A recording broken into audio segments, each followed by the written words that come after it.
And that's just how we do. Hold your head up high. And I'm right here with you. 'Cause we are winners tonight. And that's just how we do. Okay, this is just a little bit of a test. I need to fix my lighting, and yes, it matters. I'm also hoping that my audio is going to be picked up here because you never know. So testing 1 2 1 2. Keep the chair where it is. Items. Right. Okay. I am doing a mission. A mission of mini podcasting. So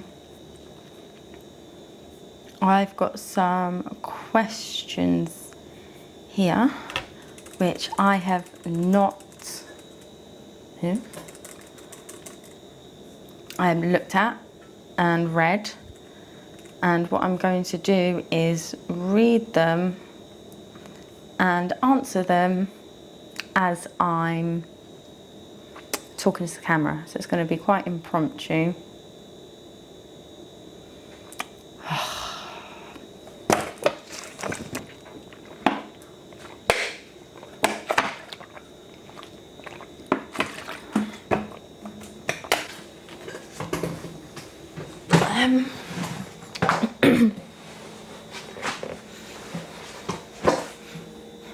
Now, this is the lighting I have decided to use because it matters to me. I just got the sun coming in there, which is going to cause all kinds of different patterns and stuff, but I don't think it matters too much. It's just preference. It's bright. Okay, there we go. This is what we're going to go with. Right. So, I am doing a mini podcast.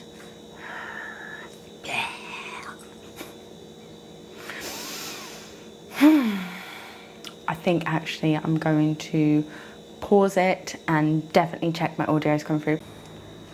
Right, so I am fighting the sun right now.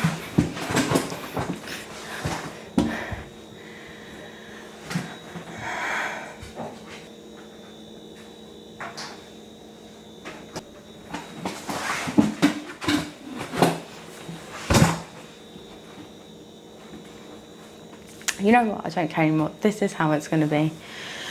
So, my podcast interview questions, which I've used on Chat GPT and asked them to come up with these questions. I haven't pre-looked at these questions, so I have no idea what they're going to say or how they're going to ask me about this subject. The subject I picked was overcoming emotional and physical triggers. Let's see if I know and can think on my feet. Question number 1. Let's start simple. What exactly do we mean when we talk about emotional and physical triggers? Okay, so for me, when I talk about emotional and physical triggers, it's kind of like a two-pronged step. It's firstly about the emotional situation that creates a reaction within your mind, and then can go on to create a reaction in your body. I don't know which comes first. For me, I think it's your mind and then your body, but I don't know if that's accurate information. And these triggers can be like, so for example, sometimes for me, I could have a tightness in my chest, or I could lose my breath a little bit, Sometimes I can shake, sometimes my head can kind of go like spacing, and my senses trying to just kind of shut down. Some of the physical results, like the breathing, chest pains, sometimes my hands go tingly and like a numb type feeling. Oh, I'm not meant to be using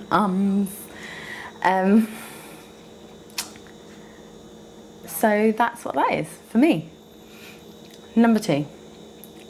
In my experience, why do triggers have such a strong hold on people, often keeping them stuck below their potential? Oof, that's a good question, you know.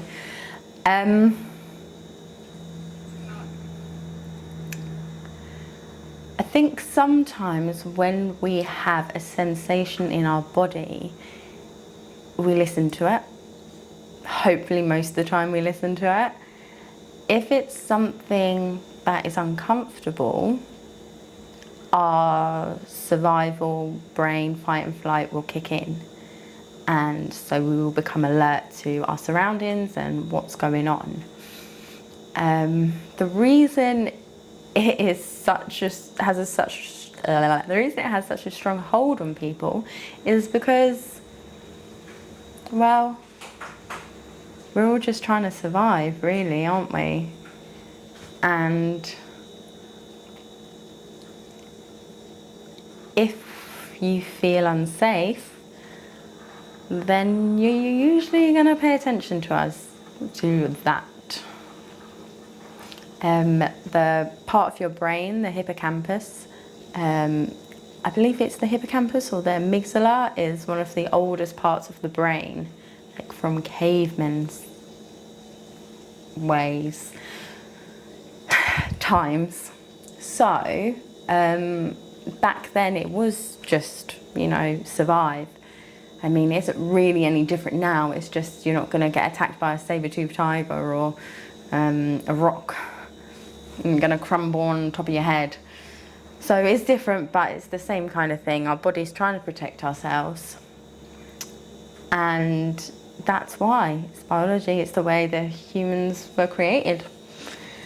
The reason I think it often keeps people stuck below their potential is because if we're biologically designed to step away when we see fear or feel or experience fear, then that's actually going to stop you doing a lot of things, because everything new and everything unknown is going to come across as unsafe and a fearful place in the majority of circumstances with the majority of people. So kind of in a catch-22, really. It means that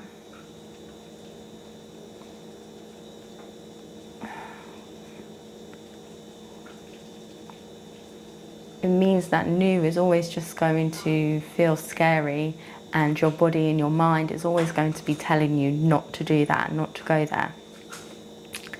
So there's going to be some kind of scientific facts. That's not a word. There's going to be some kind of science behind it, but I don't know it. Question. This is really difficult. Especially when you're sitting here and you've got lights on you, you've got a camera in your face.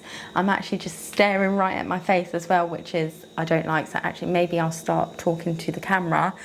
But trying to ad-lib and improvise this kind of stuff is really difficult. And I'm very aware that there's a camera on me, so it's making it even more difficult to find the answers to the questions. I'm gonna try and breathe a little bit more, and I'm only on question number 3. Gosh, okay.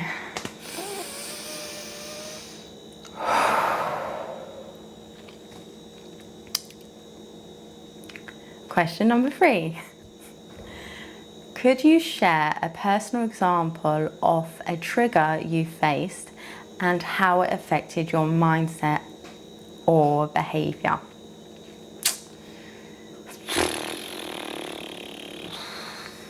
I'm starting to regret my topic here. A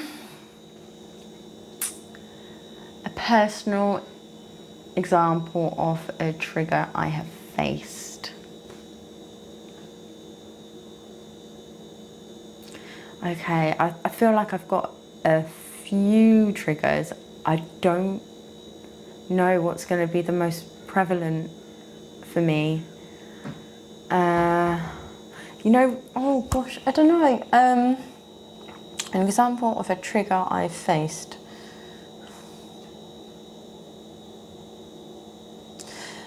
Okay, I guess I often go out and do things alone.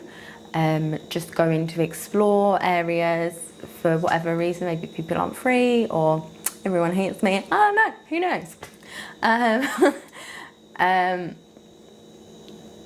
So being outside in an unknown space with a bunch of people that I don't know can be triggering. So why do you do it, I hear you ask? Well, in the same breath, it actually feels really comforting to be surrounded by people. We are creatures of connection, and I don't necessarily always go out and have conversations with people. Sometimes just to feel the energy of another person around me in the same space as me is comforting, and it's nice and I like it. That's how my body feels. My mind, on the other hand, tends to be on high alert, like vigilant. I'm like, danger, danger, danger, danger. So,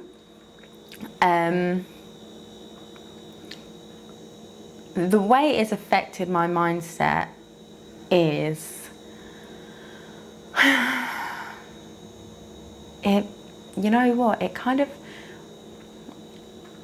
it makes me just feel very fearful. It makes me feel very scared, and I stop being able to see any kind of positivity.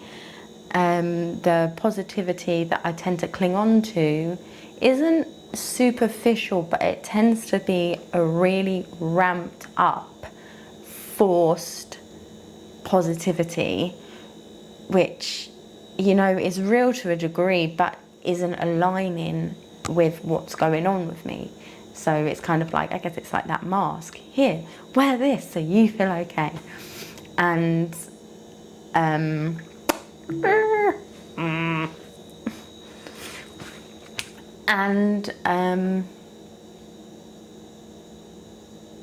so the way it affects my mindset is I don't know if I'm really being that authentic or if I'm being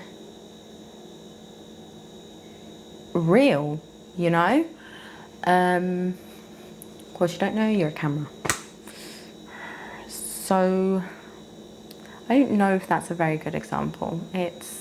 I know that I do definitely have more, but I've not really thought about any of these questions. These are all improv questions. So I'm thinking on my feet about what it is. And that is actually a lot more difficult than I thought it would be. Okay, and how has it affected my behaviour? Well, it tends to make me a bit spaced out, so I almost become a little bit separate from myself. I'm there, but not there. The worst one is then you kind of become the shell of a person, and I can feel my outside is still and calm and collected, but inside it's like and the vibrations are a little bit smaller like this though, because there's less space for it to be in. And my behaviour, I don't know how it affects like how people see me, but the way it affects me is it's almost like I freeze, I stop, I become an empty vessel. I'm there, but I'm not there. And I guess that's also probably the beginnings of what a panic attack might feel like for me. So that's some of my triggers. Some of my other triggers, you know, loud noises can sometimes trigger me, or I mean, there's a lot, so I don't really want to go into all of them right now, but yeah. Hey. Number 4.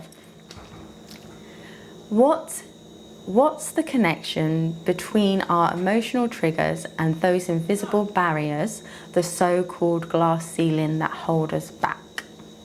What's the connection between our emotional triggers and those invisible barriers? What's the connection between the emotional triggers and the invisible barriers? Well, I think the emotional triggers are kind of the invisible barriers, because although the emotional triggers are completely and 100% there, because it's a chemical reaction and it's what's going on in your body, they're not really there because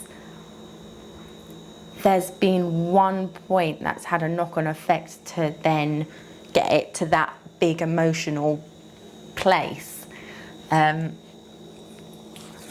That's why I think that if you are able to spot that first emotional trigger, it will help dissipate those barriers that we can't necessarily see but stop us from progressing forward.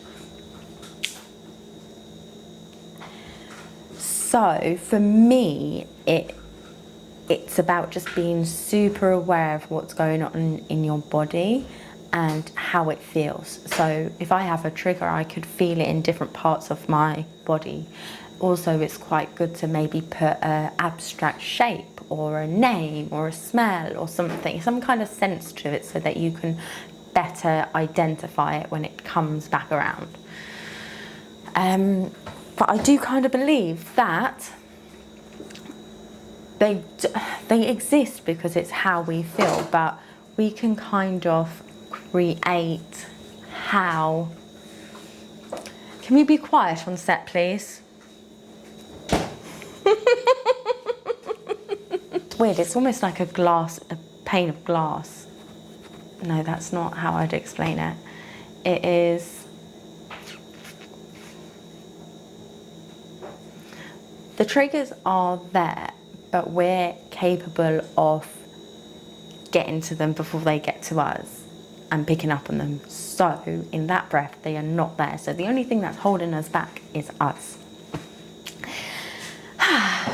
Shall I have a drink break? And I've got five more questions that I need to ask. Yeah.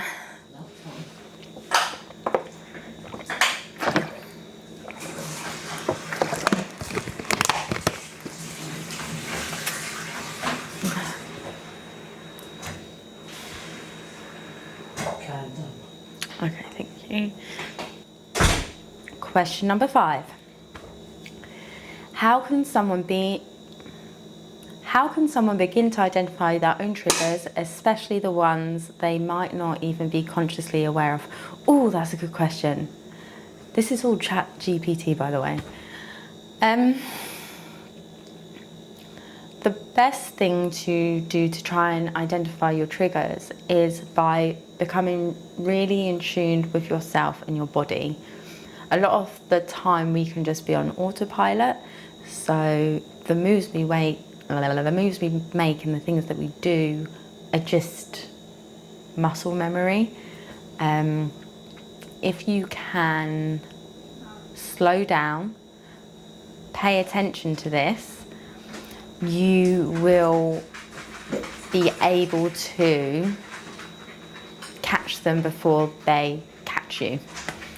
Some of the things that you need to pay attention to is the different sensations in your body,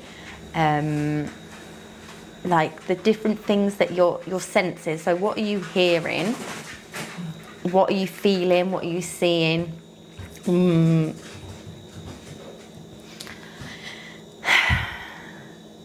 regards to the ones that you might not be consciously aware of, that is a little bit more trickier.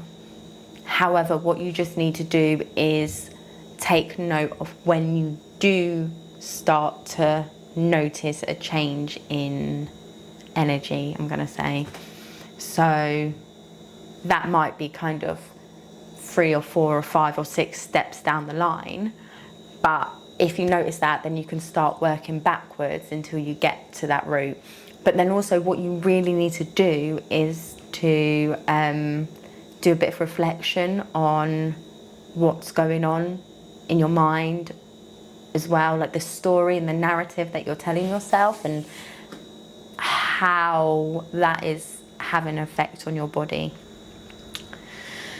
Question number 6. What are some healthy, practical ways people can respond when they notice themselves being triggered in the moment? Ugh, gosh, this is the worst thing ever. When this happens, if you're at home or something, cool. If you're out and about, oh my goodness, it sucks. What I do to identify... No. What are some healthy, practical ways people can respond? Okay, so some of my tips, things that I do, is my first one will always be grounding. So 5 things I can see, 4 things I can touch, 3 things I can smell, 2 things I can taste, and 1 thing I can hear, whatever the other sense I didn't say. And you can rearrange that to whichever is the strongest with you, then going down. So for me, it tends to be touch. I would do 5 things I can touch first, because that kind of helps me feel, look where I am. Then I'll tend to do 4 things I can see. Usually about that place, I tend to be a little bit more grounded, unless it depends how deep you get with the trigger. And also that particular one, if I'm going to say levels, if I'm at like a level, say 10 is the worst and 1 is the best. If I'm at like maybe a level 7 onwards, grounding won't necessarily work for me. At that point, it will probably be having a cold shower. If that's not available to me, I'm having to create some kind of feeling so that I can bring myself back. So I think that's where all this comes from, you know. Cold water in your hand, cold water on your face. If I'm really, really having a big trigger, what would I, usually closing my eyes and stepping away, putting music in my ears or something to help bring me back. Because I have to close my eyes at that point. I can't see anything because that's too visually stimulating. And it distracts me from being able to ground myself properly. If it is on the lower scale, like maybe a level 3 or a level 4, taps can help. So just slow taps here, which you would have pre-programmed yourself to this feeling with some positive visualization and stimulation. So that helps slow things down a little bit.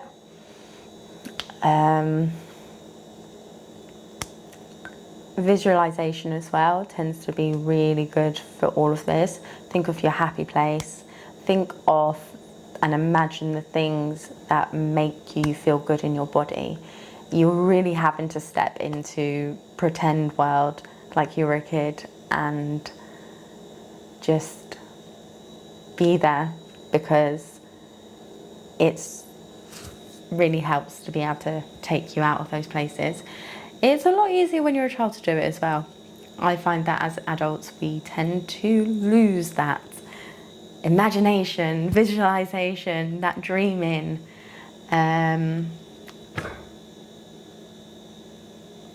So very important. Visualization. Breathing. Breathing is literally a very good one. Also distractions from like drinking, like have a nice cold drink of water, ice cubes or something. There's loads of fidget toys. I used to have this really cool buzzy thing that buzzed in my hand. That was quite cool.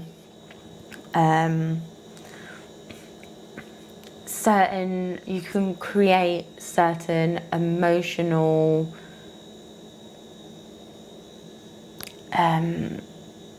you could bring up certain emotional feelings by different sensations. I know that if I touch a certain place on my body, it will make me happy, because I have conditioned myself to experience touch in that place and feel happiness.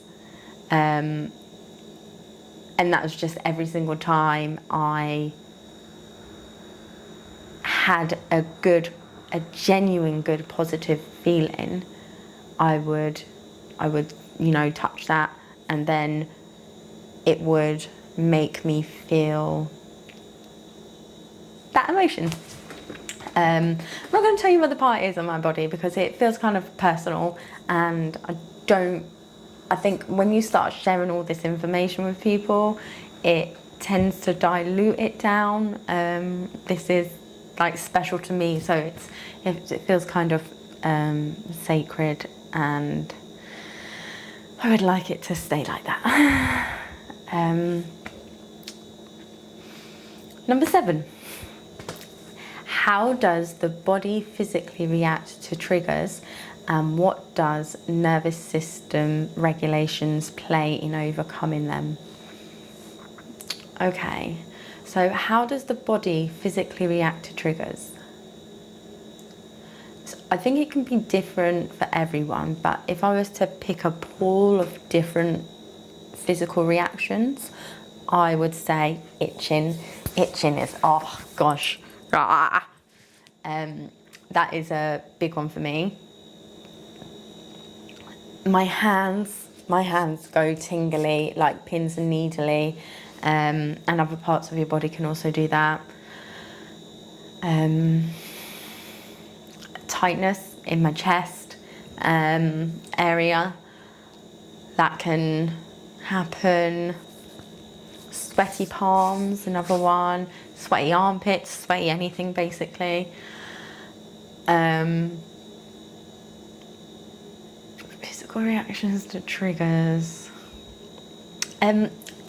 Twitches, I don't know if that is a thing or not, but there's a lot twitching, there's glitching, that happens.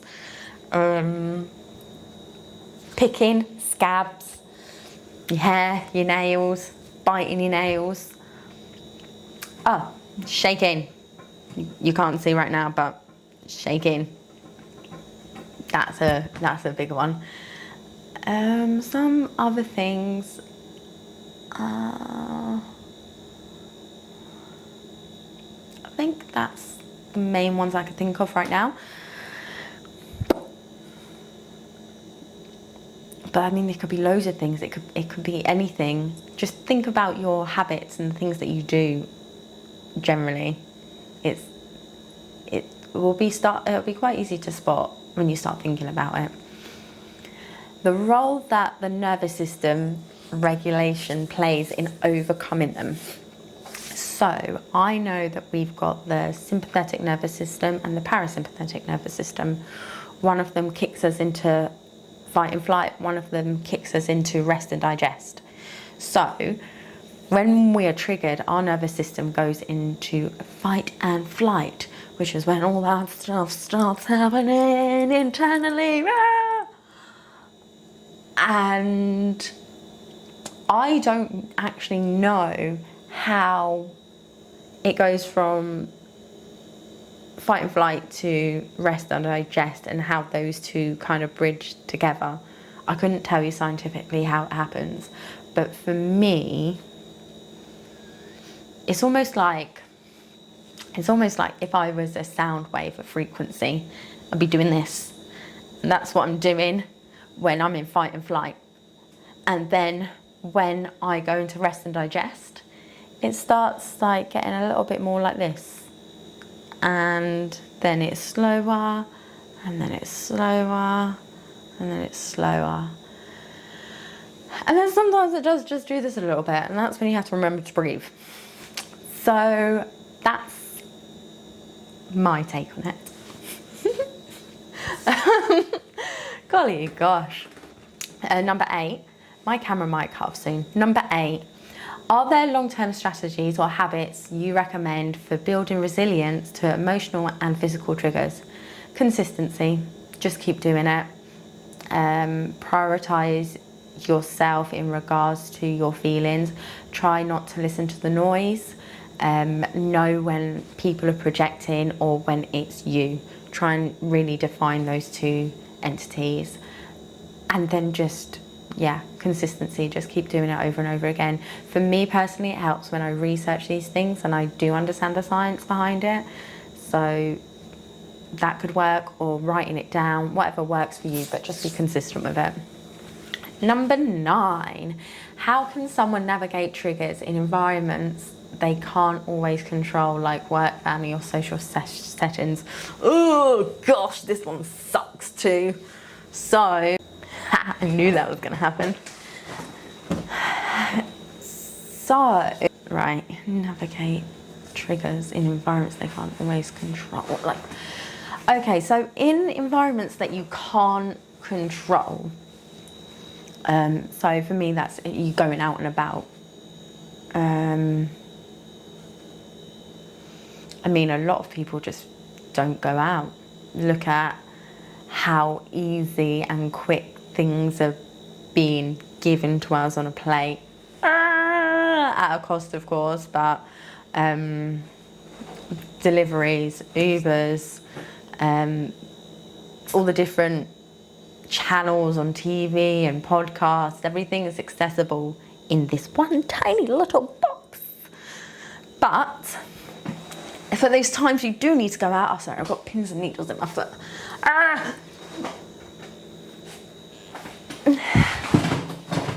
For those times that you do need to go out, so if you can't control it, what I would suggest, okay, so I like to have like a fidget something in my hand sometimes.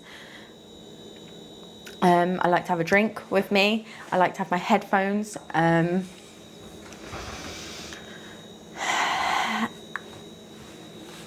I also like to make sure I'm super comfortable in what I'm wearing, and preparing in regards to the environment, if it's really sunny or if it's going to rain. Ultra preparation tends to help me in those sort of situations.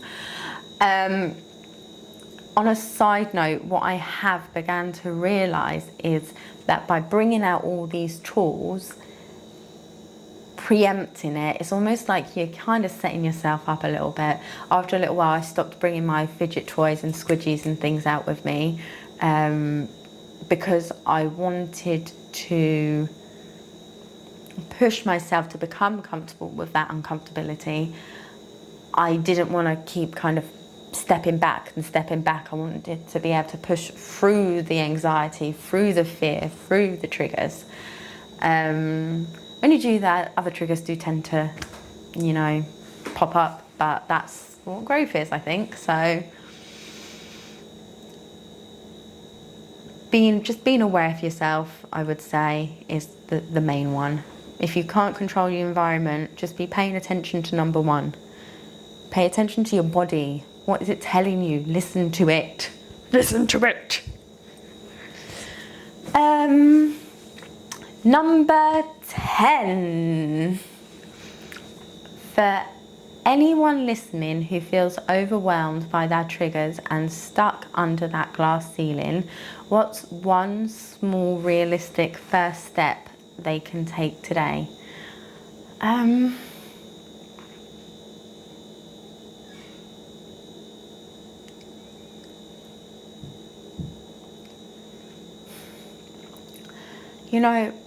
I do firmly believe that it all starts with our mind. So if you think it, you are. So I would say a first small step that you can take is believing that it's possible, believing that you can step through this onto the other side, and beginning to visualize what that will look like. Now, fear will probably stop you trying to do that, But you just need one tiny little thing. A little tip that I started to do as well, I would kind of cross my paths. If I felt really happy about, I don't know, a really nice meal that I was about to eat, I'm like, yes, yes.